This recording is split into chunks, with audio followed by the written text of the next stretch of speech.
Iglesia, Alianza Cristiana y Misionera, Providencia.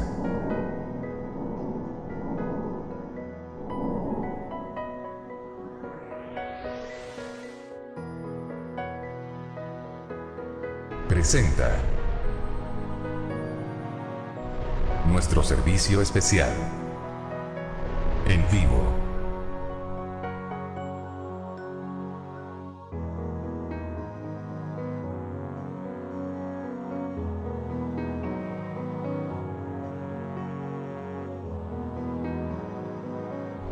Les esperamos en Síguenos en Asin Providencia. Bienvenidos.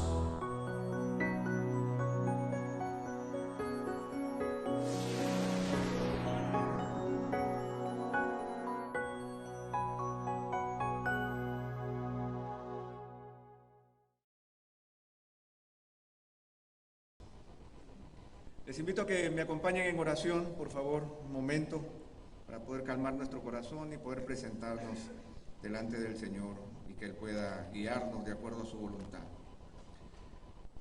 Señor, en esta noche, una vez más, yo te agradezco por el privilegio de poder estar delante de mis hermanos. Gracias, Señor, porque finalmente estamos delante de tu presencia, Señor. Nuestras vidas te son conocidas, no hay secretos delante de tus ojos. Señor, sabemos que tú nos conoces y has contado aún hasta nuestros cabellos. Queremos pedirte, Señor, tu bendición sobre nuestras vidas en esta noche. Queremos pedir tu dirección. Queremos pedir, como lo hemos pedido en los días anteriores, que en esta noche tú renueves nuestras fuerzas como las primeras de la mañana. Que nos podamos gozar, Señor, en develar, Señor, el significado de tu palabra y que al develarla, Señor, nosotros también podamos descubrir las propias intenciones de nuestro corazón. Queremos pedirte que nos hables, y la única manera de hacerlo, Señor, es a través de tu Espíritu Santo. Por eso te pedimos, Señor, que sea tu Espíritu Santo moviéndose con libertad en medio nuestro. Señor, dirígenos, bendícenos, guárdanos, Señor, y que todo lo que hagamos y digamos, con palabras o con hechos, sea enteramente para tu gloria y honra. Te lo pedimos, Señor, en el nombre de Jesús, nuestro Salvador. Amén. Amén. Bien, hermanos, vamos a continuar entonces con nuestra meditación en los Salmos en esta nuestra tercera y última noche. Simplemente lo que hemos querido hacer dentro de la abundancia de tesoros que la palabra de Dios tiene, poder tomar 3 salmos y ver cómo ellos nos van dirigiendo y nos hacen percibir una espiritualidad de raíces profundas. Y cuando hablamos de raíces profundas, estamos hablando de que la palabra de Dios en sí misma ya es profunda. Nosotros vivimos en tiempos de una absoluta superficialidad informada, si podemos llamarlo de alguna manera. Nos gusta todo, conocer de todo, pero nos gusta conocer de todo superficialmente. Pero todo eso de que conocemos tan superficialmente nos impide poder tener algo que valga la pena como para poder aplicarlo en nuestras vidas. Por eso es que hemos hecho un ejercicio en estos 2 días en donde hemos tratado de ir más profundo en el significado de cada uno de los salmos que nosotros hemos estado observando. Y hoy día vamos a ver el salmo número 86. Así que yo les invito a que puedan encender sus Biblias, los que ya son electrónicos y los que todavía usan el papel tradicional, a que puedan abrir sus Biblias en este precioso salmo. Nosotros en los 2 días anteriores estuvimos viendo y descubriendo cómo los salmos nos presentan al Dios Todopoderoso y Soberano, y cómo esa presencia del Dios soberano nos lleva a vivir una vida de tal manera que le dé la gloria a ese Señor. Pero también es cierto, y en esta tercera noche nosotros queremos ver y hablar acerca del equipaje para la tierra de la aflicción. Nosotros sabemos, y nuestro Señor Jesucristo efectivamente lo dijo, en el mundo tendréis aflicción, ustedes lo saben, pero confíen. Yo he vencido al mundo. Pero cuando hablamos de equipaje para la tierra de aflicción, la pregunta que yo me hago es si es que nosotros estamos preparados para hacer ese viaje. Cuando nosotros visitamos un lugar distinto al lugar en donde nosotros habitualmente vivimos, Siempre nos llevamos sorpresas en cuanto al clima, la vestimenta, la cultura, la forma de ser de las personas. Por ejemplo, el día de hoy, yo ayer salí de casa en Las Condes a las 7 de la noche y llegué aquí 7:35. Había un relativo tráfico que no era un poquito más alto que moderado, pero llegué en 35 minutos. Hoy día salí 7:15, porque dije 15 minutos más y vamos a llegar puntualmente. Eran 7:55 y tenía 20 minutos mirando la Plaza Italia como quien llega pero nunca llega. Como una pesadilla que parecía que nunca iba a llegar. Esas son de las cosas que uno que no vive aquí no recuerda o no sabe lo que puede pasar con el tráfico. Y con el tráfico tiene que ver también con el hecho de la vestimenta, los cambios de clima, la forma en que las personas se relacionan, cómo es que nosotros vivimos las cosas y cómo cada sociedad y cada pequeño grupo es un microcosmos en donde nosotros nos desenvolvemos de diferentes maneras. Ahora, en el Salmo 86 vamos a hablar de qué cosas nosotros debemos llevar en el equipaje para pasar por la tierra de la aflicción. Cuando hay dolor, cuando hay quebranto, cuando hay desventura, cuando hay lágrimas, ¿cómo es que nosotros podemos sobrevivir a la inclemencia de esos climas que son adversos para nosotros y para nuestro espíritu? Veamos algunas consideraciones acerca del Salmo que nosotros vamos a ver en un momento. El Salmo 86 pertenece al libro tercero de los Salmos. Ustedes saben que los Salmos están divididos en 5 grandes libros y el libro tercero es del 73 al 89, que condensa los salmos que se conocen como los salmos de Asaf, los hijos de Coré, y hay un masquil que es básicamente un salmo educativo que es de Tan Esraíta. Estos son personajes bíblicos a los cuales no les conocemos su biografía, pero sí los conocemos por los cantos que ellos desarrollaron. Sin embargo, el Salmo 86 es un salmo sorpresivo, porque este salmo aparece como un salmo de David, pero en hebreo nosotros encontramos un pequeño título antes de que el salmo empiece, dice oración de David. Es presentado entonces como una oración, y es una oración que interesantemente no es una oración muy trabajada poéticamente, pero es intensa en sentimientos y en convicciones espirituales. Básicamente este cántico se presenta como una oración del mismísimo rey David, el equipaje en la tierra de la aflicción. Y si nosotros pudiéramos dividir este salmo y pudiéramos de alguna manera representar de una manera particular ese terreno de aflicción, nosotros nos encontramos con lo que podríamos llamar 4 diferentes tipos de clima. El primero, nosotros lo denominamos el clima de la indigencia. Lo vamos a comentar en un momento más adelante.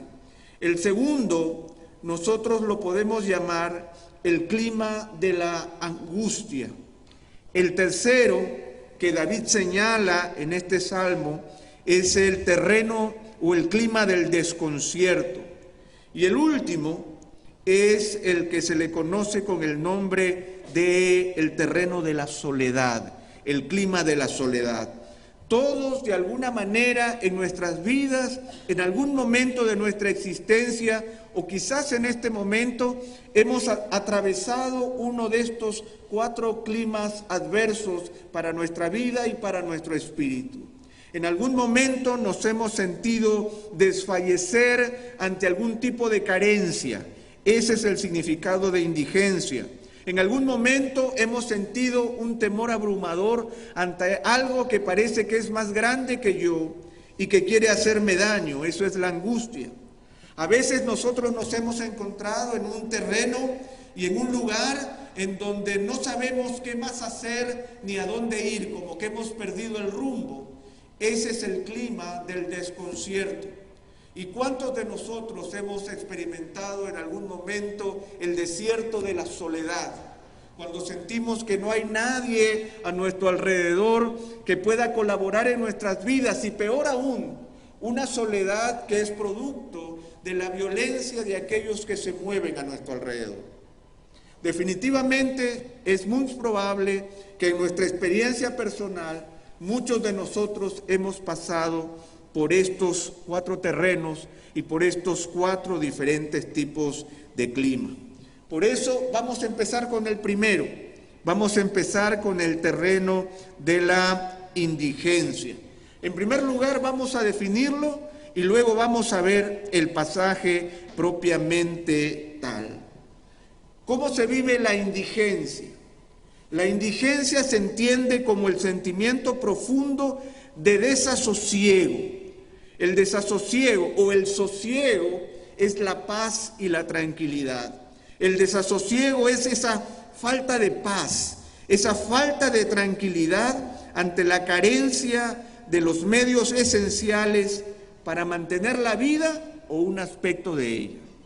Yo pierdo la paz porque siento que algo que es importante me está faltando. Puede que sepa qué es, puede que no sepa qué es, pero hay algo que me falta y eso me produce un sentimiento de intranquilidad, un sentido de indigencia. Soy como un mendigo que carece de algo que es sumamente importante. Podríamos hablar de que es una profunda debilidad emocional y física que hace peligrar la existencia y la forma de vida tal como era conocida hasta este momento. Cuando yo siento que algo me falta, que es real, una carencia, que puede ser emocional o puede ser físico y material. Puede ser desde la pérdida de un trabajo o un ser querido. Puede ser el sentimiento de indigencia que surge en mi corazón cuando mi salud se quebranta y no puedo recobrarla. Puede ser ese sentimiento de pérdida que hace peligrar mi propia existencia. No solamente en el hecho de que yo pueda morir, sino en el hecho de que en la forma en que yo estoy viviendo ahora, probablemente todo va a cambiar ante eso que me está faltando. ¿Cuántos de nosotros hemos pasado alguna vez por ese terreno, por ese clima, por ese lugar? El rey David lo expresa de la siguiente manera en los primeros 5 versículos de este pasaje.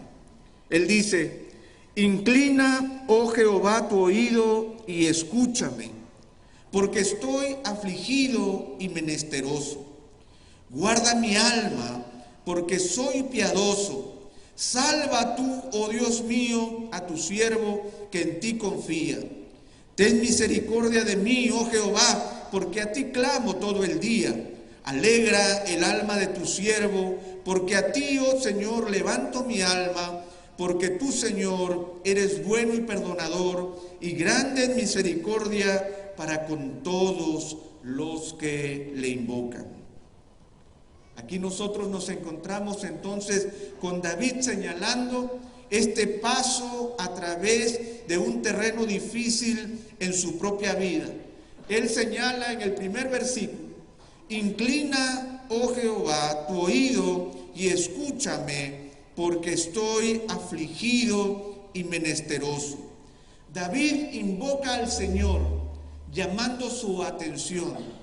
Todos nosotros ya hemos hablado de esta invocación, de esta responsabilidad que nosotros tenemos de llamar la atención de este Dios cercano. El Señor inclina su oído y nosotros hablamos con Él. Sin embargo, lo que está claro en el pasaje es que David señala estos 2 términos: Señor, escúchame, porque estoy afligido y menesteroso. Es interesante notar que afligido y menesteroso son palabras que en hebreo son casi sinónimas, por lo que David está tratando de mostrar un estado profundo de carencia personal. David entiende su situación y pone delante del Señor dos palabras que son casi exactas para mostrar lo que está sintiendo su corazón. Y es interesante que si nosotros lo vemos de manera particular, la palabra afligido tiene que ver con una carencia emocional, con un dolor emocional. Y la idea de menesteroso tiene que ver con la carencia de recursos. Y es así como David se presenta, porque David siente que lo que le está faltando está produciéndole también una carencia emocional. Y la carencia emocional tal vez es producto de aquello que él carece de manera material. David no lo explica, porque sabe que el Señor conoce perfectamente su corazón. Nosotros ya hemos visto en los otros salmos cómo realmente la necesidad no requiere mayor explicación. Lo que requiere una mayor explicación es la condición espiritual para poder salir de esa realidad. Es entonces que nosotros nos encontramos con ese David reconociendo esa necesidad de aflicción emocional y de necesidad física, pero él inmediatamente señala una condición. Y ahí es donde radica entonces el valor espiritual que nosotros debemos encontrar. Nuevamente yo voy a pedir permiso para poder saltar del verso 2 hasta el verso 4 y ubicarme directamente en el verso 5. ¿Por qué? Porque el verso 5 tiene este por qué. Hay una conclusión en el verso 5 que da lugar a todo lo dicho anteriormente. Pero yo quisiera ir primero a esa realidad para poder entender lo que luego David propone como una solución a esa carencia física y emocional que él está viviendo en este momento. Dice, porque tú, Señor, eres bueno y perdonador, y grande en misericordia para con todos los que le invocan. Hay una situación interesante en este momento. David se encuentra en un momento de carencia, pero en ese momento de carencia él tiene que invocar el nombre de Dios y tiene que recordar una vez más quién es el Señor. Porque ¿qué es lo que sostiene a David para enfrentar este clima desolador? ¿Quién sostiene a David en medio de su dificultad? David no explica su realidad, pero David sí se sostiene en el conocimiento de un Dios con un carácter tal que puede apoyarlo en ese momento. El conocimiento de un Dios cuyo carácter bondadoso le da la seguridad que tendrá quien lo sostenga en medio de su debilidad. Ese carácter de Dios es evidente en cada una de las palabras que David está señalando. Él está diciendo que Dios es bueno, que es placentero, que es favorable, que es el mejor, que es justo, que es agradable. Porque tú, Señor, eres bueno. Y aquí hay algo interesante porque dice, tú eres bueno y eres un Dios perdonador. La palabra hebrea que aparece en este versículo solo aparece esta vez en la Biblia hebrea. Y es una palabra interesante porque no solamente señala la actitud de perdonar de Dios, sino la prontitud para hacerlo. Dios está listo para perdonar. Dios está dispuesto a perdonar. Cuando a veces nosotros estamos pasando por un terreno difícil, nosotros debemos recordar que nuestra condición no es solamente una condición inevitable, sino que es una condición que tal vez nosotros hemos producido. Una carencia que nace de mi propio pecado, de mi propia desobediencia, de mi propio quebrantamiento de aquello que Dios ha establecido. Cuando yo tengo una carencia emocional o una carencia física, yo tengo que reconocer que Dios es bueno, pero Dios también es un Dios perdonador, porque es muy probable que la situación en la que yo me encuentro tenga como origen a mí mismo. Dios es bueno y Dios es perdonador. Y el Señor nos dice, aunque no lo veamos en la pantalla, que Él es grande en misericordia. Él es grande en misericordia para con todos los que le invocan. Nuevamente David reconoce en el Señor la posibilidad de poder acercarse a Él con libertad en medio de su situación, aunque él sabe que probablemente mucho de lo que él está viviendo es producto de su propia culpa y de sus propios pecados. Pero el Señor es grande en misericordia. El Señor tiene un amor cuidadoso que es abundante. Un amor cuidadoso que es abundante, porque aquí la palabra misericordia es diferente a la que nosotros hemos estado estudiando. Lo que el Señor tiene es un amor cuidadoso, y un amor cuidadoso que es abundante. Por lo tanto, piensen ustedes, si yo reconozco en medio de mi aflicción, en medio de mi necesidad, sea esta física o emocional, que el Señor es bueno y que tiene un amor cuidadoso muy abundante hacia mí, entonces ante ese reconocimiento es necesario que yo haga un examen personal y me pregunte por qué estoy yo en esa carencia. Es muy importante que nosotros podamos delimitar esa realidad, porque eso es lo que David indica de una manera muy clara cuando nosotros nos acercamos al Señor. Y cuando nosotros nos acercamos al Señor, lo primero que descubrimos nuevamente no es simplemente que la situación hace que Dios sea más bueno o menos bueno, que mi aflicción haga de Dios más misericordioso o menos misericordioso. Dios no cambia. Jesucristo es el mismo ayer, hoy y por los siglos. Por lo tanto, no son mis circunstancias las que cambian a Dios, sino que yo tengo que preguntarme qué es lo que yo he hecho que impide que yo pueda disfrutar del carácter benevolente de ese Dios que se manifiesta de la misma manera a lo largo de los tiempos. Y nosotros lo encontramos en eso, en muchos pasajes de la Escritura.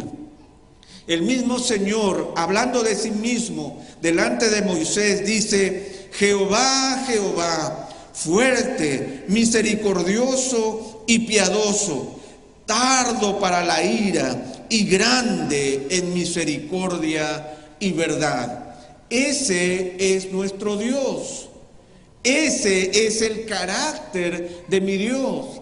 Esta es la forma en la que Dios habla de sí mismo. Dios en este pasaje está reconociéndose a sí mismo. Eso es lo que dice los versos anteriores. Jehová, Jehová, una reafirmación doble para señalar la potencia de la afirmación. El Señor es fuerte, es misericordioso, es piadoso, es tardo para la ira, es grande en misericordia y verdad. Pero también es evidente, si nosotros vemos un pasaje de Isaías, el capítulo 55, en donde nuevamente esta condición de misericordia requiere de parte nuestra que le busquemos al Señor. Buscad a Jehová mientras puede ser hallado.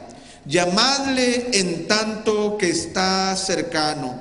Deje el impío su camino y el hombre inicuo sus pensamientos, y vuélvase a Jehová, el cual tendrá de él misericordia, y al Dios nuestro, el cual será amplio en perdonar. Por lo tanto, El carácter de nuestro Dios no cambia, pero lo que tiene que cambiar es nuestra condición con respecto a ese Dios para poder nosotros ser receptores de esa misericordia y de ese carácter bondadoso de Dios.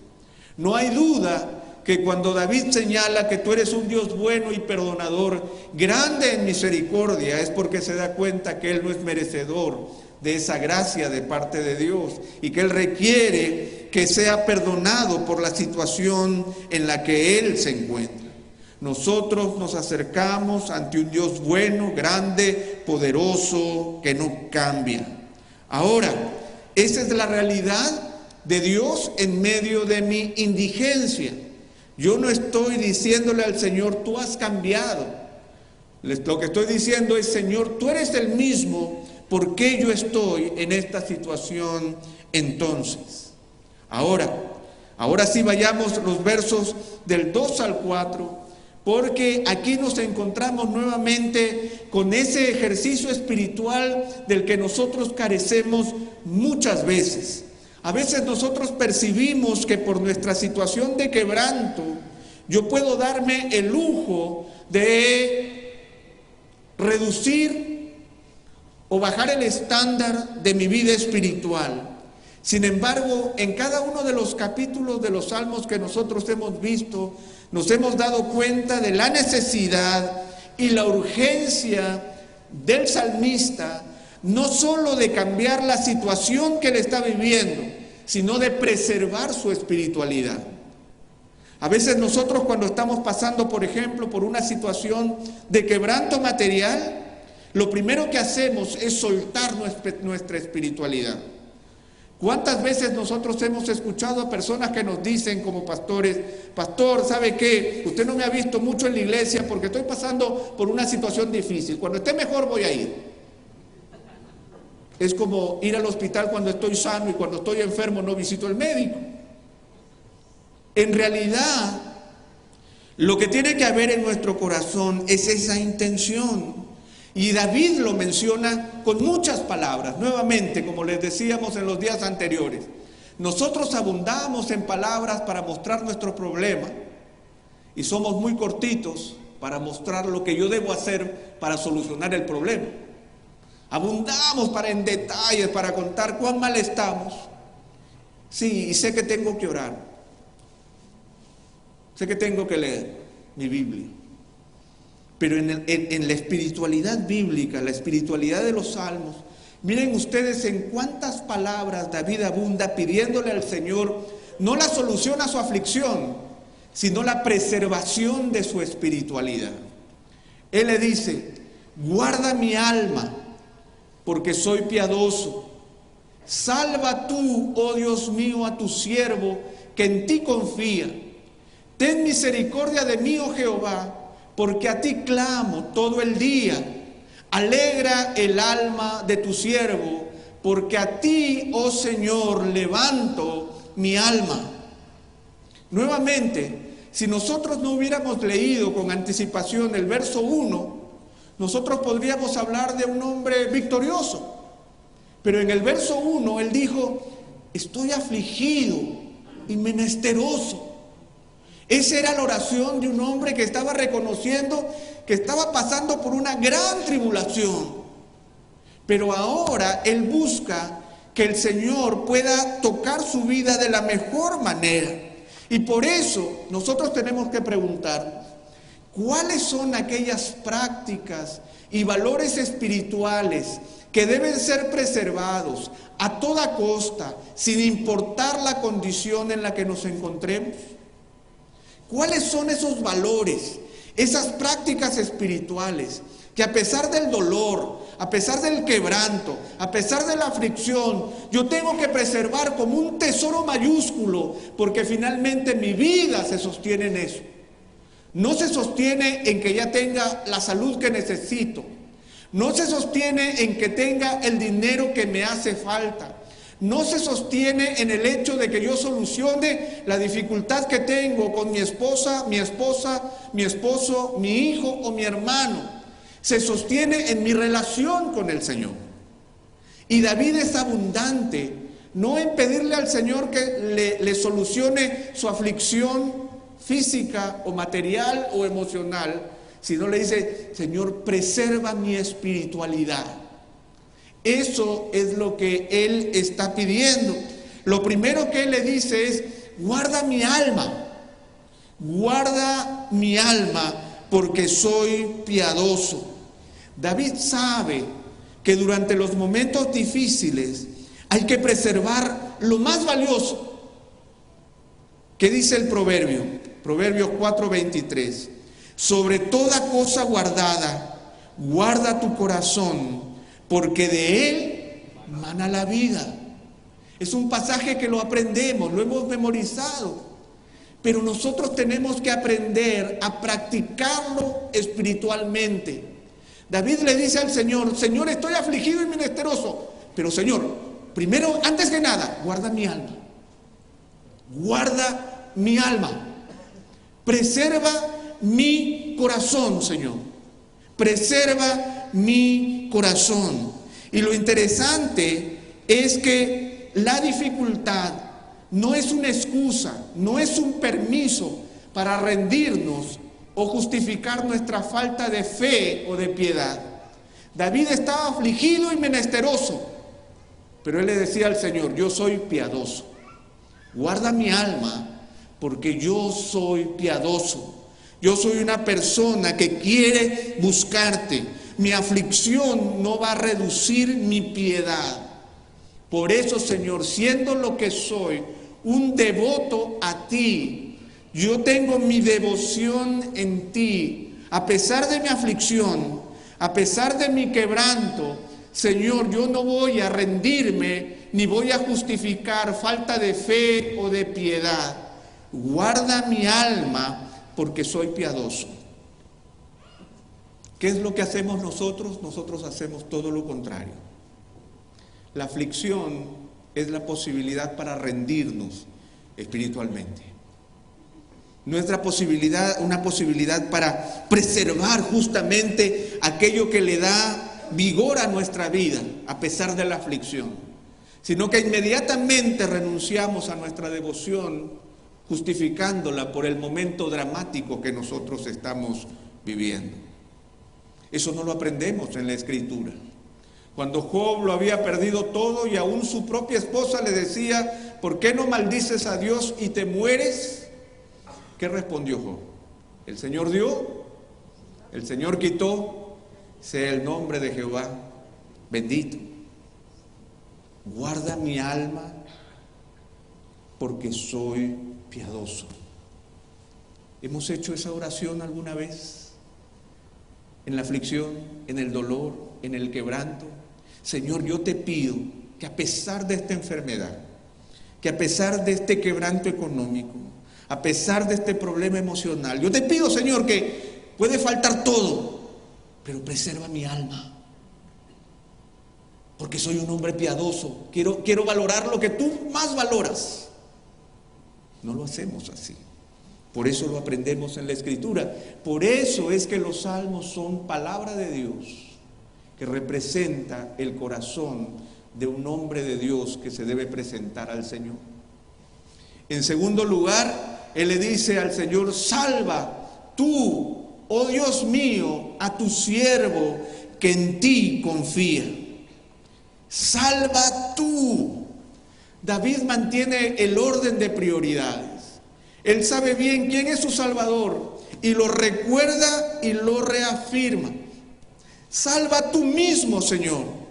Nuevamente, David entiende que se trata de la soberanía del Señor y por lo tanto él no quiere meter las manos en la operación que solamente el Señor puede realizar. Si hay alguien que debe salvar, ese eres tú, Señor. Salva tú, oh Dios mío, a tu siervo. Es interesante que él no reclama como quien afirma un derecho. Él se presenta como un esclavo del Señor. Él recurre a la soberanía de Dios y le pide al Señor: sálvame, pero sálvame tú. Sálvame, Señor, de tal manera que sea evidente que no se trata de mí, sino que se trata de ti. Permíteme esperar en ti y verte a ti obrando de una manera particular. Salva tú, oh Dios mío, a tu siervo que en ti confía. Nuevamente, hermano, David se presenta en medio de esa aflicción como un hombre piadoso que busca preservar lo más importante. En segundo lugar, a pesar de su aflicción, él no pierde el orden de prioridades. Sabe quién es el Salvador, sabe quién es el Señor y quién es el siervo. Y David, por último, no pierde la confianza en el Señor. Él descansa en que no ha perdido su confianza en un Dios fiel a pesar de su situación. Cuán importante es una espiritualidad que sepa moverse en los momentos más difíciles con claridad meridiana, reconociendo aquello que es importante, reconociendo cuál es nuestro lugar, reconociendo cuál es nuestra posición, reconociendo quiénes somos y en quién confiamos. Muchas veces nosotros hacemos todo lo contrario. En un momento de aflicción perdemos la cabeza y ¿qué hacemos? Del problema hacemos un problema más grande, porque no sabemos preservar aquello que es importante. Y miren interesantemente lo que David pide a continuación. Alegra el alma de tu siervo, porque a ti, oh Señor, levanto mi alma. Nuevamente, ustedes se dan cuenta de algo que es muy importante recalcarlo porque es muy sutil en los salmos y en la espiritualidad de los salmos. Los salmistas no se deleitan en el milagro, se deleitan en el Señor, se deleitan en Él. David estaba afligido y se considera menesteroso.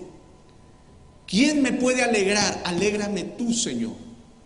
Alegra mi alma, porque la fuente de su felicidad no está en la solución de su dilema, sino en la seguridad que, sin importar las circunstancias, el Señor está con él y Él es suficiente.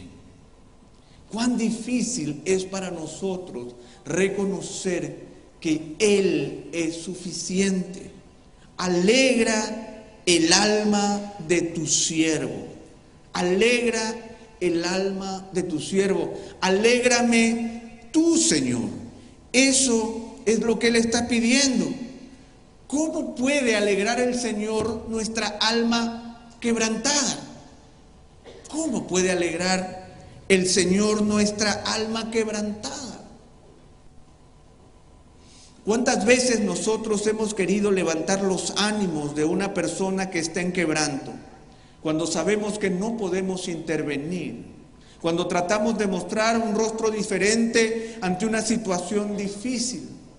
Pero David entiende y le pide al Señor: Señor, alegra mi alma. ¿Saben por qué? Porque cuando nosotros nos acercamos al Señor en el terreno de la aflicción, y cuando estamos en el terreno de la indigencia, nosotros nos damos cuenta que hay algo que le corresponde al Señor. El Señor nos presta atención, el Señor preserva, el Señor salva, el Señor muestra favor, el Señor alegra. Pero todo eso va acompañado también de algo de nuestra parte. Nosotros tenemos que mantener nuestra piedad, mantener nuestra confianza y no dejar de clamar al Señor. Porque eso es lo que David está diciendo. Ten misericordia de mí, oh Jehová, porque a ti clamo todo el día. Alegra el alma de tu siervo, porque a ti, oh Señor, levanto mi alma. Hay un ejercicio personal, hay una intención de moverse desde dentro a través de los recursos que uno ya ha ganado en el tiempo para que en medio de la aflicción yo pueda reconocer que el Señor está allí. Por lo tanto, ¿de qué me he visto yo en este terreno? Me he visto de piedad, de confianza, de clamor al Señor, porque yo sé que Él me prestará atención, Él me va a guardar, Él me va a salvar, Él me va a mostrar favor, Él me va a alegrar. La situación no está solucionada, pero el corazón de David está preservado y la fortaleza de su alma está segura en el Señor.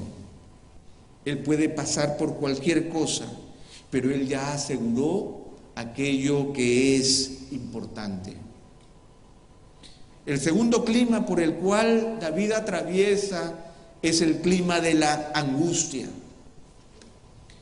La angustia tiene que ver con el temor o miedo opresivo y sofocante que no se puede catalogar ni determinar con precisión. Yo estoy angustiado. La angustia es un temor extremo que es a veces inexplicable, pero es ese miedo opresivo y sofocante. La angustia tiene que ver con un sentimiento de inseguridad producido por algo o alguien que nos avasalla porque parece más grande y poderoso que nosotros mismos. ¿Cuántos hemos pasado alguna vez por el clima de la angustia? ¿Cuántas veces nosotros hemos tenido ese temor opresivo y sofocante, de tal manera que no podemos precisar exactamente qué nos está pasando, pero sabemos que algo no es correcto? ¿Cuántas veces hemos sentido esa inseguridad que tiene que ver con algo que es mucho más grande que yo y que por lo tanto me atemoriza hasta el punto de reducirme? Muchos de nosotros hemos pasado por ese lugar, o seguramente estamos pasando en este momento. ¿Qué es lo que hace David? Del verso 6 al verso 10, él dice lo siguiente: escucha, oh Jehová, mi oración, y está atento a la voz de mis ruegos. En el día de mi angustia te llamaré, porque tú me respondes. Oh Señor, ninguno hay como tú entre los dioses, ni obras que igualen tus obras. Todas las naciones que hiciste vendrán y adorarán delante de ti, Señor, y glorificarán tu nombre, porque tú eres grande y hacedor de maravillas. Solo tú eres Dios. Nuevamente, David envuelve en espiritualidad su dificultad.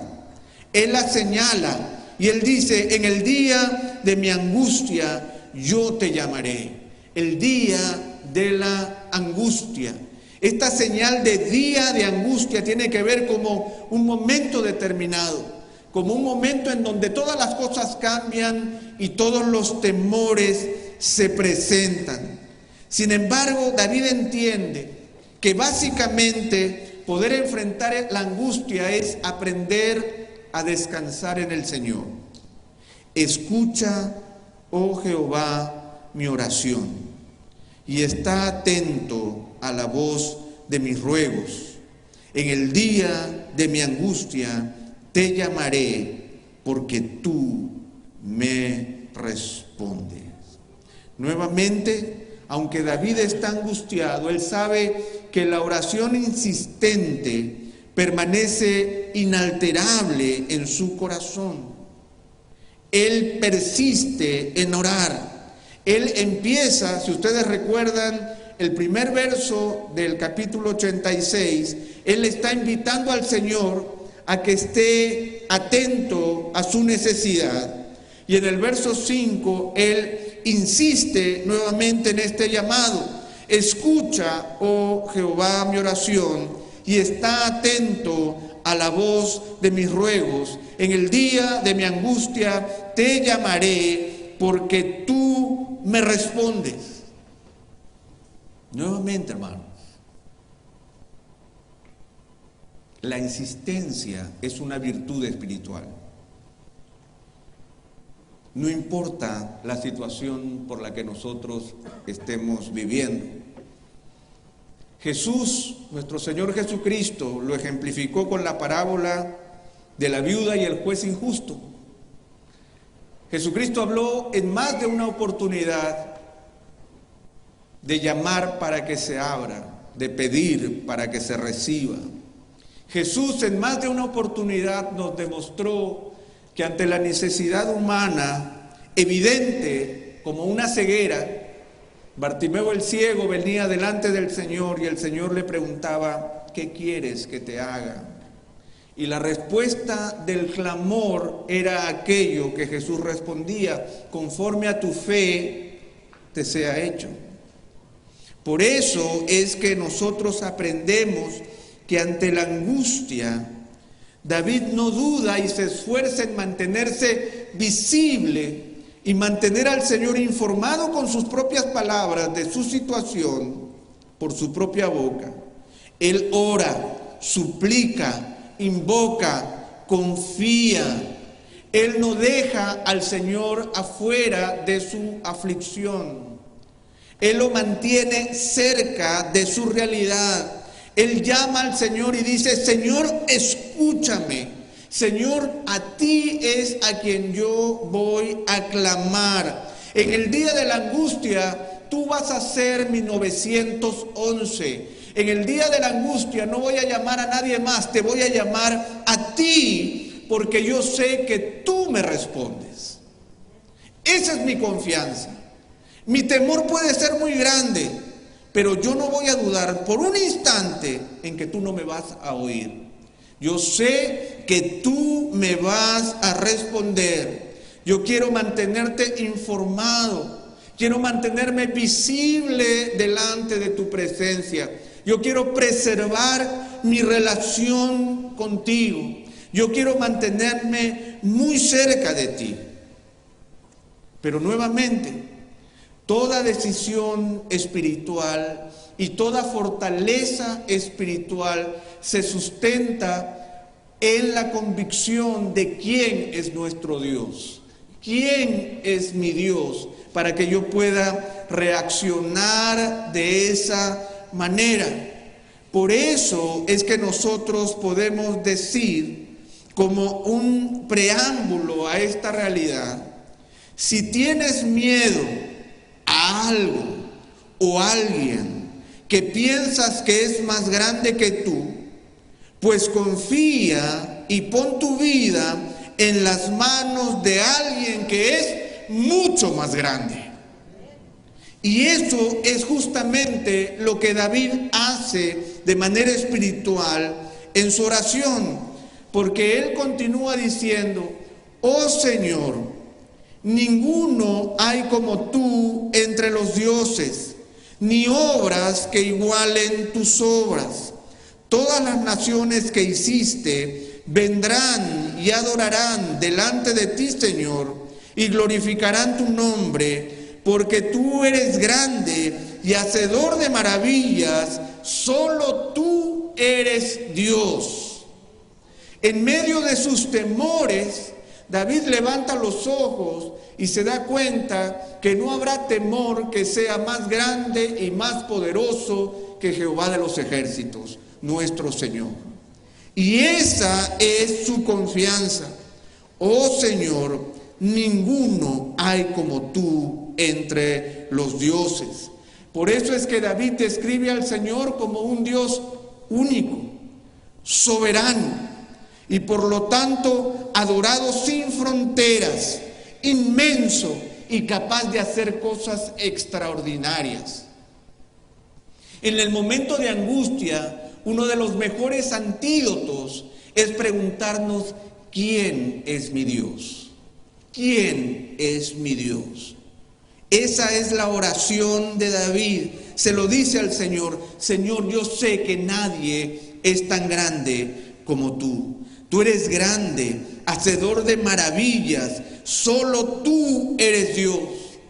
Y es interesante que en el tiempo de David los dioses, básicamente los dioses paganos, los ídolos de la antigüedad, eran dioses geográficos, eran dioses estatales, eran dioses que tenían que ver con diversas regiones. Sin embargo, David arrasa con la espiritualidad falsa geográfica y él dice: todas las naciones que hiciste vendrán y adorarán delante de ti, Señor, y glorificarán tu nombre. Tú no tienes fronteras. No hay lugar en donde yo esté, en donde tú no estés. No hay situación en la que yo me encuentre en donde tú no tengas poder, dominio y majestad. Tú eres un Dios grande y no hay nadie que ocupe tu lugar. Nadie podrá hacer obras que igualen a tus propias obras. Tú eres grande, eres hacedor de maravillas. Tú puedes hacer cosas extraordinarias. Solo tú eres Dios.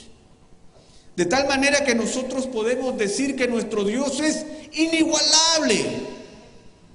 ¿Cuál es la respuesta a la angustia? Desde la Escritura, a través de la experiencia de David, la única respuesta a la angustia es nuestro Dios grande y poderoso.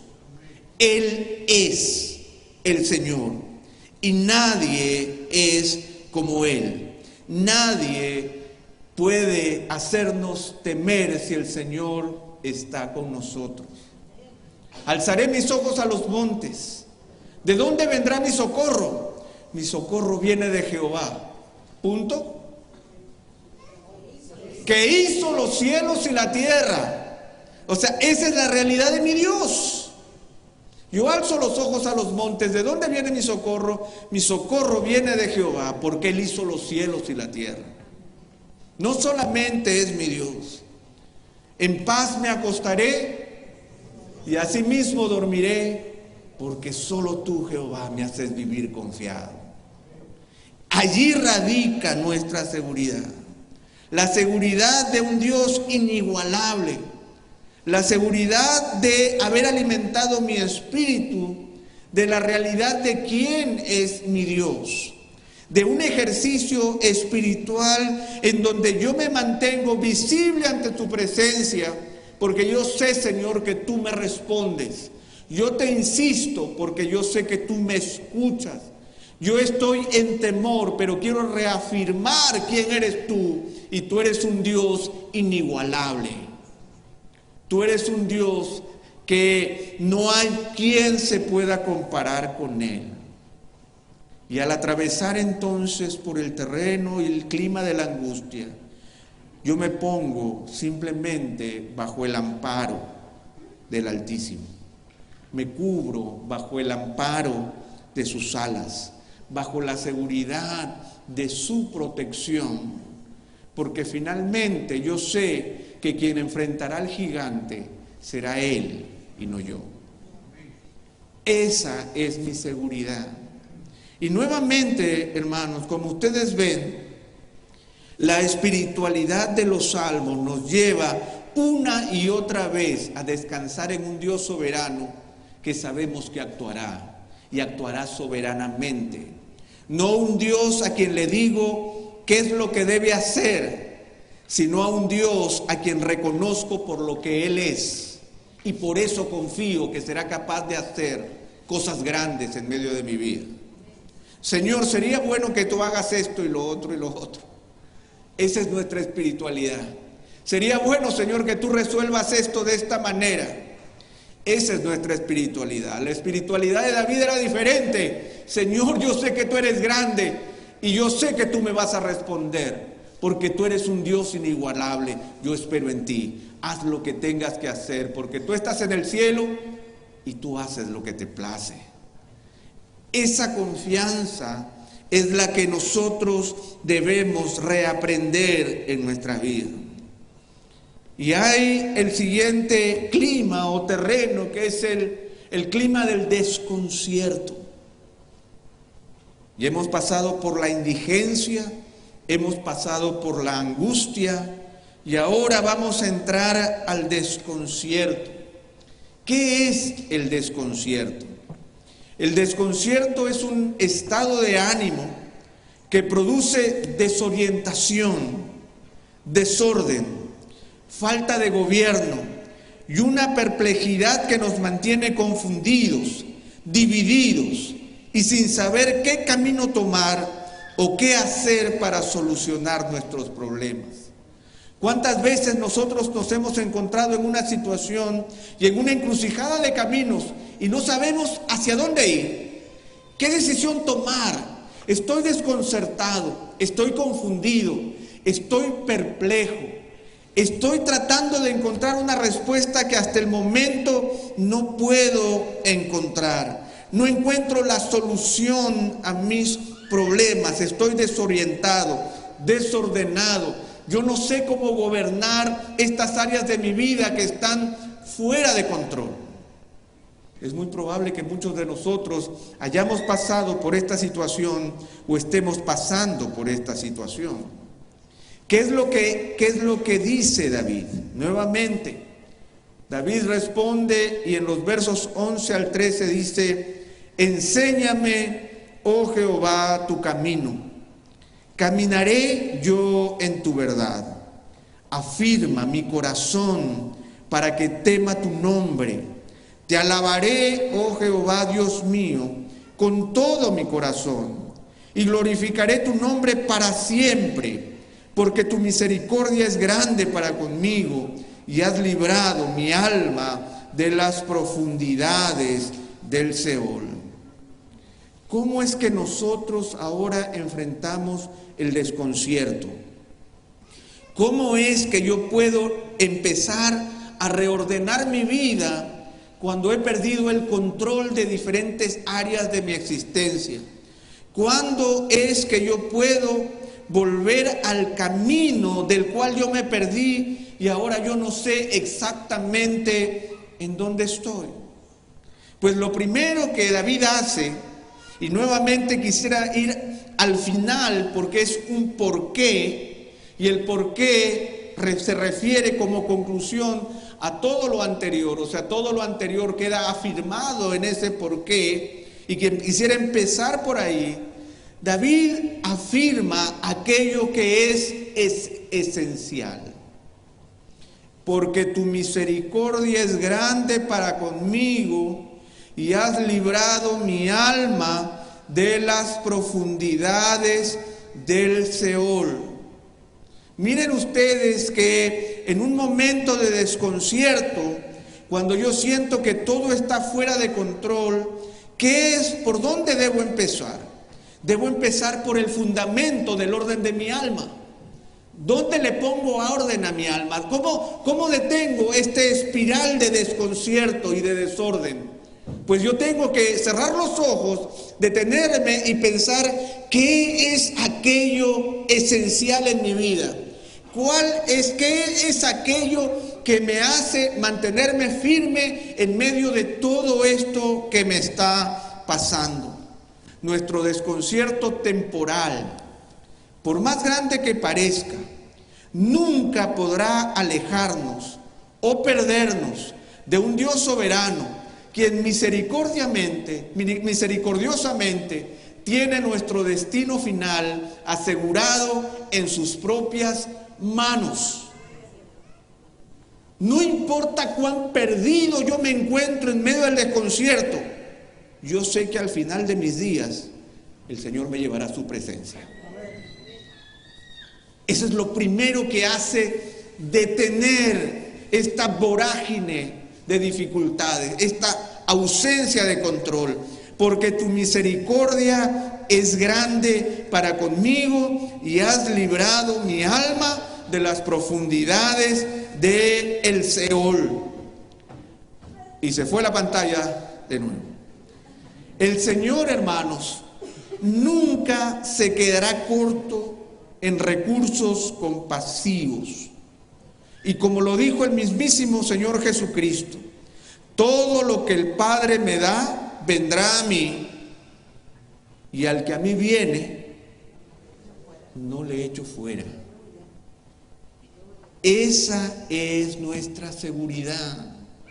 En medio de este desconcierto temporal, en medio de este desorden y confusión, yo tengo que empezar a poner orden afirmando aquello que es esencial, afirmando aquel destino inconmovible que no depende de mis decisiones, sino que depende del Señor, quien me ha tomado y quien no me echará fuera. Esa seguridad es la seguridad inicial en la que nosotros nos afirmamos. Pero ¿qué hacemos nosotros? Nosotros no hacemos eso. En medio de nuestro desconcierto, lo que nosotros queremos es nuevamente establecer el orden de los pequeños detalles. Queremos meternos y jugar con aquellas cosas que están a nuestro alrededor. Empezamos a movernos en lo circunstancial, olvidándonos de aquello que es fundamental. Y cometemos un grave error, porque entonces lo circunstancial se convierte en fundamental y lo fundamental pierde importancia. Pero hermano, tu vida está escondida con Cristo en Dios. Sí, está bien, pero déjame que ahora estoy perdido en esta dificultad. Pero si eso es lo que nos asegura la vida, mi vida está escondida con Cristo en Dios. No hay nada que temer. ¿Recuerdan ustedes cómo David le pidió al Señor, guarda mi alma? Ahora nuevamente David afirma lo esencial. Señor, tú has tenido gran misericordia conmigo. Tú has librado mi alma del Seol. Esa es nuestra seguridad fundamental. Eso es lo que nosotros tenemos que devolverle a nuestro corazón. Caminar en lo esencial. Y lo segundo, entonces, cuando he descubierto lo esencial, ahora tengo que afirmarme en su camino. David dice, enséñame, oh Jehová, tu camino. Caminaré yo en tu verdad. Afirma mi corazón para que tema tu nombre. Enséñame, oh Jehová, tu camino. ¿Por qué estoy perdido? ¿En qué momento me desvié del camino? ¿Por qué me desorienté? ¿Por qué perdí el control y el gobierno sobre mis propias cosas? El desconcierto se produce cuando nos descuidamos y tomamos un camino equivocado. Me desconcierto, me desordeno, no llego a donde debería estar. Descubro que las cosas no son como yo las imaginaba y lo que debería pasar no ha sucedido, sino completamente todo lo contrario. Por eso es que David le dice al Señor, enséñame, oh Jehová, tu camino. Yo quiero aprender de ti. Quiero que tú me digas, Señor, cuál es tu camino y no solamente que tú resuelvas el mío. Porque el camino no solo representa una ruta hacia un lugar, sino que el camino es en realidad una forma de vivir, un estilo de vida que es acorde a aquello que el Señor ha establecido. Yo tengo que afirmar el camino del Señor. Enséñame, oh Jehová, tu camino, caminaré yo en tu verdad. Esa es la realidad de lo que David está señalando. También es importante señalar que al final del pasaje dice, afirma mi corazón para que tema tu nombre. El desconcierto también lo produce un corazón no unificado, que intenta caminar con creencias, objetivos, valores y principios que no tienen coherencia ni unidad. Nosotros queremos caminar con Dios y con el diablo, con el pecado y con la virtud, con el amor y con el odio, con el mundo y el cielo, con lo bueno y lo malo, con la luz y las tinieblas. Y seguir esa incoherencia nunca me llevará a destino. Definitivamente, nunca me llevará a destino. Por eso David dice, caminaré yo en tu verdad. Enséñame, oh Jehová, tu camino. Permíteme descubrir cómo es que tú quieres que yo viva. Y ese camino me va a ayudar a vencer el desconcierto. Y esa realidad de poder caminar correctamente tiene que ver con una decisión. ¿Por qué te perdiste? ¿Por qué te perdiste? Me perdí porque me distraje. Me perdí porque asumí realidades que no eran correctas. Me perdí porque yo estaba siguiendo este camino conforme a la orden de Dios y empecé a seguir mis propias órdenes y finalmente terminé extraviado. No solamente se trata de que yo pueda conocer el camino del Señor, sino que el gran problema para evitar el desconcierto es que tengo que afirmar mi corazón en la verdad de Dios. Yo no puedo seguir siendo voluble. Yo no puedo seguir siendo llevado por doquiera de todo viento de doctrina, que de acuerdo a cómo sopla el viento, yo me voy yendo de acuerdo a la nueva presión que yo voy recibiendo. Por eso es que David dice, afirma mi corazón para que tema tu nombre. Nosotros no solamente tenemos que pedirle al Señor que nos muestre su camino, sino que me dé la fortaleza para mantenerme en ese camino. Ustedes conocen los caminos de Dios. ¿Por qué se pierden? No porque lo desconocen, sino porque no tienen el corazón afirmado para vivirlo como debe ser. El problema no es desconocimiento, el problema es afirmación. Y David lo pide en oración. Y así nosotros también debemos pedirle al Señor que Él estabilice mi corazón para con su verdad. Señor, yo necesito que tú afirmes mi corazón para temer tu nombre. El afirmar el corazón implica sentirle el peso a su verdad y el reconocimiento de quién es mi Dios. La Biblia dice que no mientas. No mientas. ¿Le has tomado el peso a esta verdad? ¿Y le has tomado el peso a lo que esto significa para con la gloria de Dios? Afirma mi corazón para que tema tu nombre. Hay una continuación en el pasaje. Enséñame tu camino. Caminaré yo en tu verdad. Ahí está miren las tres posiciones. Señor, enséñame. Acá está. Voy a caminar. Acá está. Afirma mi corazón para que tema tu nombre y este camino lo siga hasta el final. ¿Se dan cuenta ustedes el proceso?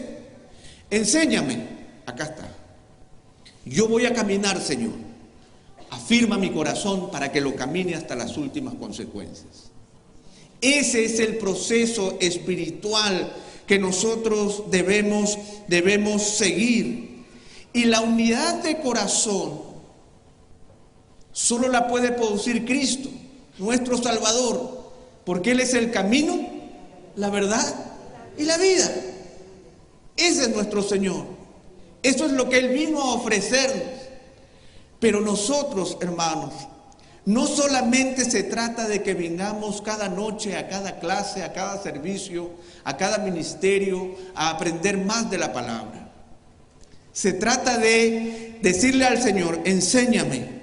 Tomo la decisión de andar en esa verdad, pero yo te pido, Señor, que afirmes mi corazón para temerte, para darle valor a aquello que tú nos enseñas. Porque el problema, hermanos, es que nosotros tenemos un corazón incoherente, un corazón que no camina en armonía, que no toca en sintonía con aquello que nosotros decimos creer. Y eso es lo que nos produce nuestros problemas de desconcierto. Y David lo entiende de esa manera. Y por eso es que cuando él entiende que su corazón está afirmado, miren ustedes, dice, te alabaré, oh Jehová, Dios mío, ¿con qué? Con todo mi corazón, y glorificaré tu nombre para siempre. Cuando uno está en una ciudad que no conoce y se pierde y empieza a ver como barrios peligrosos, uno lo primero que hace es apagar el radio, porque estoy asustado, ¿verdad? No quiero más música. Pero cuando uno afirma el corazón y sabe por dónde va, uno pone el radio, sube todo el volumen y va cantando, ¿verdad? Porque sé dónde voy, porque no estoy perdido, porque estoy a tiempo, porque estoy seguro. Cuando David le ha pedido al Señor, enséñame tu camino, andaré en tu verdad, afirma mi corazón para que tema tu nombre, lo que sucede inmediatamente es, te alabaré, oh Jehová, Dios mío, con todo mi corazón, con un corazón completamente integrado que puede alabar al Señor, porque todo su corazón le pertenece al Señor. Y acá hay algo interesante. La palabra que se traduce como alabar es más bien acción de gracias, una confesión de alabanza producto de haber reconocido la grandeza y la bondad del Señor. Es una alabanza agradecida con todo el corazón. Es una alabanza producto de la intervención de Dios en medio de la vida. Señor, yo te alabaré con acción de gracias porque tú eres mi Dios y lo haré con todo mi corazón y yo glorificaré tu nombre para siempre. Un corazón ahora unificado y estable pasa del desconcierto a la glorificación del Señor por siempre. Por siempre. Un corazón desconcertado no alaba a Dios, porque está sumido en sus pensamientos. ¿No se han sentido ustedes algunas veces aquí en medio de los servicios de adoración y en eso ustedes están que se pierden en la adoración porque no pueden entrar, porque están desconcertados, porque no tienen un corazón unificado, porque hay demasiados enredos y faltas de gobierno? ¿Qué podemos hacer? Ese es un síntoma de desconcierto. Falta de adoración es un símbolo de desconcierto. Por lo tanto, David puede alabar al Señor con todo su corazón y glorificar su nombre para siempre, porque su corazón se ha unificado nuevamente en torno al Señor. Pasamos del desconcierto al último aspecto, que es el aspecto de la soledad. ¿Quién no ha vivido o sentido soledad en algún momento de su vida? La soledad es un estado de ánimo que es producto de la falta de una compañía significativa, comprensiva o complementaria. Esa es la primera idea que nosotros tenemos con respecto a la soledad. La soledad no es ausencia de gente, sino que esa gente puede ser una compañía significativa, una compañía comprensiva y una compañía complementaria. Alguien que me vea y me entienda y alguien con la que yo pueda compartir. Alguien que sea significativo. Significativo significa que no se trata que yo estoy sentado en el bus y la persona que se sienta a mi lado empieza conmigo una conversación, pero yo nunca tuve la necesidad de preguntarle su nombre, ni dónde vive, ni tengo deseos de verla más.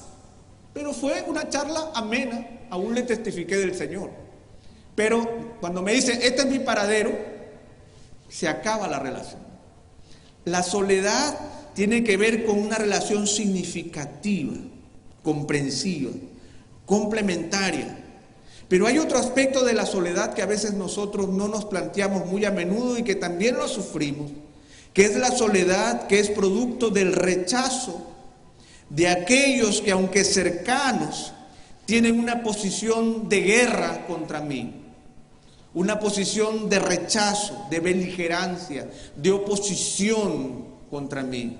Y ese es otro gran sentido de soledad, especialmente en nuestro tiempo, en donde vivimos rodeados de personas, pero vivimos rodeados de personas que actúan con beligerancia, que están en guerra contra mí, que no quieren ser una ayuda significativa, ni comprensiva, ni complementaria, sino que son mis enemigos. Son personas que caminan con los codos. Ustedes conocen personas que caminan con los codos. Son personas que viven dejando atrás a las otras personas. ¿Qué es lo que produce la soledad? La soledad produce un estado de melancolía, sentida por el rechazo, la separación o la ausencia de alguien. ¿Quién no ha vivido la soledad en algún momento de la vida? ¿Quién la está experimentando en este momento? Quizás en nuestra misma casa, en nuestro trabajo o aquí en la iglesia.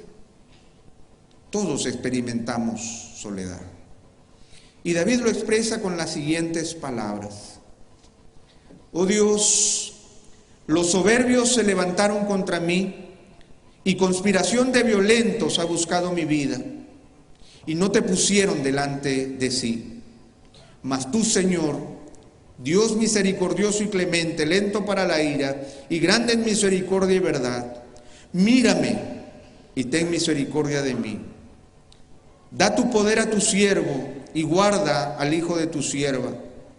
Haz conmigo señal para bien y véanla los que me aborrecen y sean avergonzados, porque tú, Jehová, me ayudaste y me consolaste. David estaba experimentando soledad y él habla de los soberbios que se levantan contra él, de la conspiración de violentos que buscan su vida, de hombres que están a su alrededor pero que no caminan de acuerdo a los caminos del Señor. Y ese es el origen de su soledad, porque la tierra de aflicción está poblada por gente que no teme al Señor y que es arrogante, que es altanera, que es soberbia y que actúa con violencia. Todos nosotros es muy probable que vivamos en ese clima. ¿Y qué soledad más grande experimentamos cuando nos encontramos a nuestro alrededor con hombres y mujeres que solo buscan ser preferidos por todos los demás y que ponen sus intereses y deseos en tal lugar preferencial que usan hasta la violencia para conseguirlos? No estamos muy lejos de esa realidad.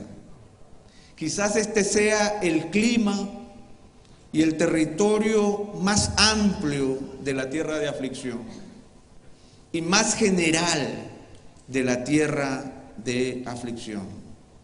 Esa es la realidad. Entonces, ¿cómo nosotros podemos enfrentarnos a esta verdad? ¿Simplemente convirtiendo a toda la gente? ¿Cambiándola a toda la gente? Ahí están los soberbios y los que actúan con violencia, que no ponen a Dios delante del Señor. Por lo tanto, al igual que en todos los pasos anteriores, tenemos que volver al Señor, porque solo el Señor cura la soledad del alma. Nuevamente, David tiene una conclusión a su realidad.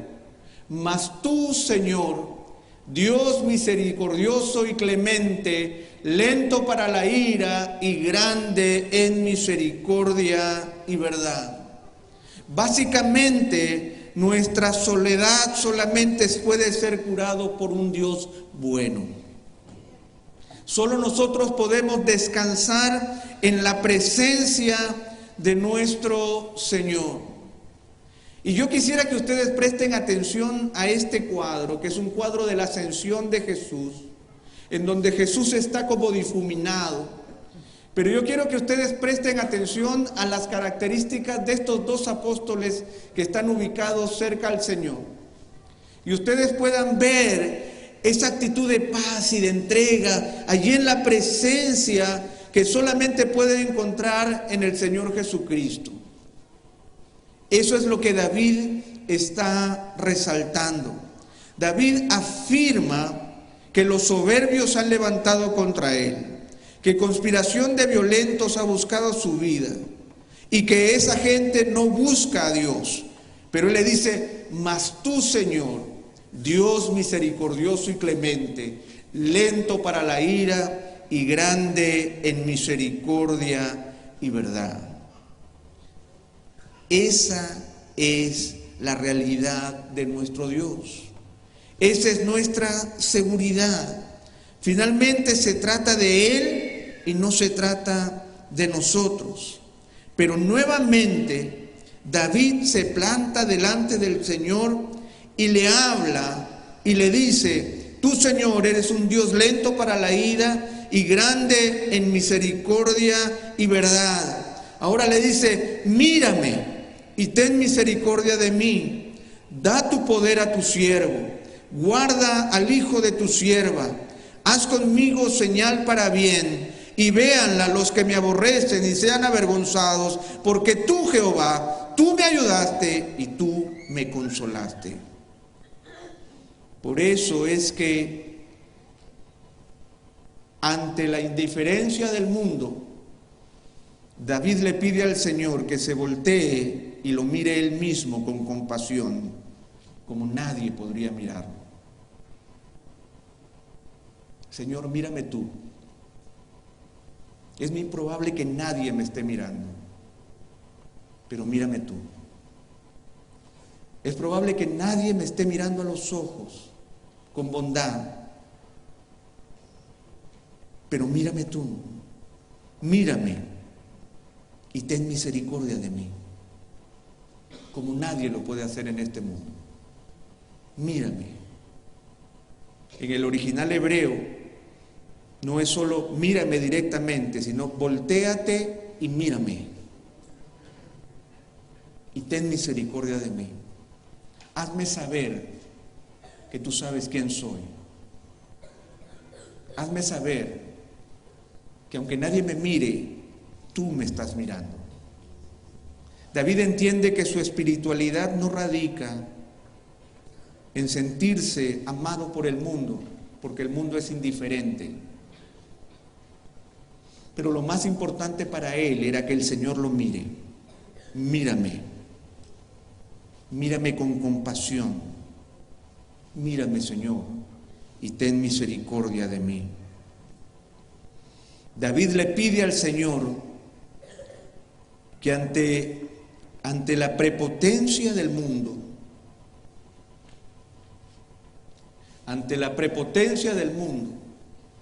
David no usará sus mismas herramientas, sino que le pide al Señor que le dé de su fortaleza, de su resistencia para usarlas, pero no como un señor, sino como un siervo. Mírame y ten misericordia de mí. Da tu poder a tu siervo. Da tu poder a tu siervo. David está entendiendo que él no debe actuar con la misma prepotencia de los soberbios, ni con la misma violencia del mundo. Y por eso le dice: Señor, yo no quiero usar de esas herramientas. Ante la prepotencia del mundo, dame de tu poder. Dame de tu resistencia. Dame de tu fortaleza. Y dámela, Señor, como un siervo, como quien usa de aquello que tú tienes para tus propios propósitos, no para los míos. Y por último, David le pide al Señor que ante la violencia del mundo, David le pide al Señor de su protección, ya que Él es de su propiedad. Mírame y ten misericordia de mí. Da poder a tu siervo y guarda al hijo de tu sierva. David le pide al Señor de su protección, porque él era el hijo de la sierva, un esclavo nacido en su casa. David era propiedad del Señor. Por lo tanto, David le pide al Señor: Señor, guárdame como siervo tuyo, guárdame porque soy de tu propiedad. ¿Cómo reaccionamos nosotros ante la indiferencia del mundo? ¿Cómo reaccionamos nosotros ante la prepotencia del mundo? ¿Cómo nosotros reaccionamos ante la violencia del mundo? David plantea que hay una espiritualidad para poder salir de esa realidad. Pero no se trata simplemente de convertirnos en moneditas de oro que le agradan a todo el mundo, porque nadie es monedita de oro. Y nadie es la última Coca-Cola del desierto. Nosotros vivimos en un mundo hostil, pero el Señor puede mirarme a los ojos y tener compasión de mí. El Señor puede darme de su poder para utilizarlo como un siervo suyo y no apoderarme de la prepotencia del mundo que adquiere todo por la fuerza. Y ante la violencia del mundo, el Señor puede protegerme porque yo soy de su propiedad. Finalmente, ante la soledad y después de haber establecido la respuesta del creyente, ¿cuál es la señal pública de nuestra compañía? El día de ayer nosotros hablábamos de que nuestro testimonio tiene que ser público. Y David dice: haz conmigo señal para bien, y véanla los que me aborrecen y sean avergonzados, porque tú, Jehová, me ayudaste y me consolaste. David se atreve a hacer algo inaudito. David nuevamente va a hacer algo que es una manifestación pública de su relación con el Señor, pero que no sale de él, sino que pide que salga nuevamente del Señor. David se atreve a pedir una señal evidente del obrar de Dios, que sea manifiesta y que empalidezca a todo el mundo que es arrogante y violento. Haz conmigo señal para bien, y véanla los que me aborrecen y sean avergonzados, porque tú, Jehová, me ayudaste y me consolaste. David no solamente quería una mera convicción interior, sino un testimonio exterior del compromiso del Señor para con él. Que sepan todos que yo no estoy solo, que el Señor está conmigo. Era importante reconocer que no se trata de una señal mágica o una manifestación sorprendente, sino una indicación pública de la posición de Dios como su ayudador y su consolador. Recuerden, el día de ayer nosotros veíamos que la palabra ayudador tiene que ver con alguien que colabora en medio de mis tareas, en medio de mi vida diaria. David no está diciendo: Señor, levántame a las alturas para que todo el mundo vea que soy diferente. Simplemente: Señor, dame una señal para que el mundo sepa que tú estás conmigo, que yo no estoy solo, que tú eres mi ayudador y tú eres mi consolador. Hermanos, nosotros estamos llamados a poder proclamar la presencia del Señor en nuestras vidas. Y en medio de la realidad de indigencia, nosotros debemos reconocer que nunca habrá nada que nos falte, porque el Señor está con nosotros. Que nunca estaremos angustiados, porque nuestro Dios siempre será más grande que cualquier situación que enfrentemos. Que nunca nosotros estaremos perdidos, porque le hemos pedido al Señor que nos afirme el corazón en su temor y en sus caminos. Y nunca estaremos solos, porque el Señor siempre estará con nosotros y nos mirará con compasión. ¿Cómo transitamos nosotros por el terreno de la aflicción? ¿Qué equipaje nosotros debemos llevar? Ahora déjenme terminar contándoles el secreto. No se trata de lo que llevemos en la maleta, sino de con quién vamos. Y si vamos con Él, podremos transitarlo. De eso se trata todo este pasaje. Que no importa cuán menesterosos y afligidos estemos, no importa cuán duro sea el día de nuestra angustia, no importa cuán desconcertados estemos o cuántos peleen con nosotros, si el Dios grande camina con nosotros, si el Señor de los ejércitos y Jesucristo nuestro Señor permanece con nosotros como Él lo ha prometido, todos los días hasta el fin del mundo, podremos darnos cuenta que el apóstol Pablo tenía razón cuando él dijo que ni la vida, ni la muerte, ni lo alto, ni lo profundo, ni lo presente, ni lo porvenir, ni ninguna cosa creada me podrá separar del amor de Dios que es en Cristo Jesús, Señor nuestro. No importa lo que yo lleve o lo que no lleve, lo importante es que donde esté, yo esté con el Señor y vaya con Él, afirmando su presencia en medio de mi vida. Vamos a orar. Iglesia, Alianza Cristiana y Misionera, Providencia.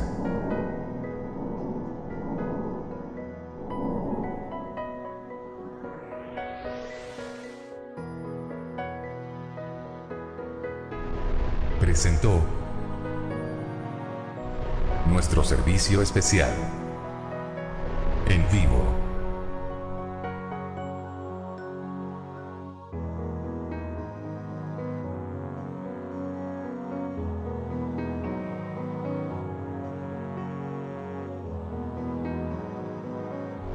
Les esperamos en. Síguenos en Así Providencia. Dios les bendiga.